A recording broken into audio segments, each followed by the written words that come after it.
Então vamos lá, pessoal. Esse módulozinho aqui, né, esse videozinho é só para a gente eliminar qualquer dúvida a respeito da definição de um subalgoritmo, beleza? De uma função, tá legal? Então é muito importante que a gente entenda a assinatura dessa função. O que seria a assinatura? Seria os parâmetros de entrada, o retorno, né, o nome da função, o nome tem que ser único, né? Então tem que estar toda certinha, beleza? Então é isso que a gente vai fazer agora. Então a gente vai ver aqui como é que funciona. Então tá lá.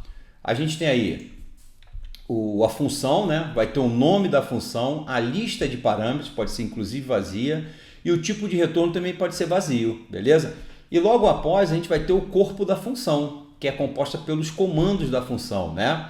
E ela pode ter o retorno ou não. Então, se ela tiver um tipo de retorno aqui, ela vai ter o comando return, beleza? Na verdade é return na maior parte das linguagens, beleza? Então, assim é que se cria uma função. É dessa forma que vocês vão escrever a função de vocês. Vai variar de linguagem para linguagem, mas essa é a filosofia, essa é a essência de uma função, beleza? Então tá lá, ó. O nome da função deve ser único, né? A lista de parâmetros deve ser da forma, né? Nome do parâmetro 1, tipo de parâmetro, nome do parâmetro 2, tipo do parâmetro, ou seja, eu posso ter mais de um parâmetro de entrada, tá? Isso vai depender de linguagem de programação, tá legal? Então, é muito comum nós termos métodos aí com vários parâmetros de entrada, beleza? Então, não tem problema nenhum, tá certo? Uma função pode não receber nenhum parâmetro, nesse caso terá uma lista de vazio. Então, uma lista vazia, né? Algumas linguagens exigem que se coloque a palavra void entre o parênteses, beleza? Algumas linguagens deixam, mas não é obrigatório colocar a palavra void, né? O tipo de retorno é a mesma coisa. Vai depender muito de linguagem de programação. Como aqui a gente está em linguagem algoritmo, eu estou dando a visão geral e a essência, tá?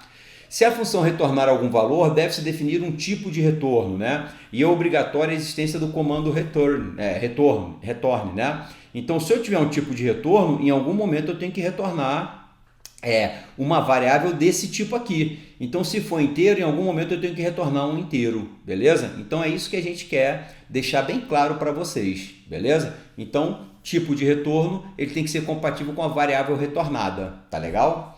Vamos lá. Toda função também tem um bloco, né, com início e fim para delimitá-la. Então, ó, isso aqui é o corpo da função. Assim como o programa tem um corpo, a nossa função também vai ter um corpo, beleza? Então tá lá. Vamos lá. Instrução retorne, né? No nosso caso aqui, nós retornamos um inteiro lá quando nós fizemos o algoritmo de ao quadrado, né? Calcula quadrado, né? Então tá lá, ó. Quando uma função encontra uma instrução retorne, sua execução é imediatamente interrompida e o programa volta ao ponto em que a função foi chamada. Então ela para de ser executada e a gente vai executar o corpo principal do programa. Vou mostrar um exemplo aqui, tá? Se um valor de retorno for passado, esse valor retorna para quem chamou a função. Então é como se fosse uma atribuição de valor. Nós vamos ver isso, né? É importante que o valor ou expressão de retorno seja compatível com o tipo de retorno da função.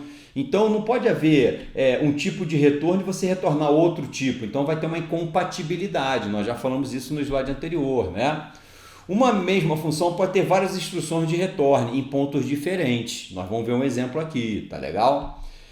Se qualquer uma delas for atingida, né, qualquer ponto de retorno se for atingido, a função retorna imediatamente para o corpo principal do programa que a chamou, beleza? Nós vamos ver um exemplo disso, tá? Então aqui são algumas observações que vocês têm que saber a retorno da definição de funções, beleza? Ou subalgoritmo, vocês vão ver que função pode ser procedure, tem hora que pode ser método, vai depender da linguagem e do contexto da utilização dessa função, tá legal? Então pessoal, a gente para aqui com a definição de função e daqui a pouco a gente retorna com outro exemplo. Até mais!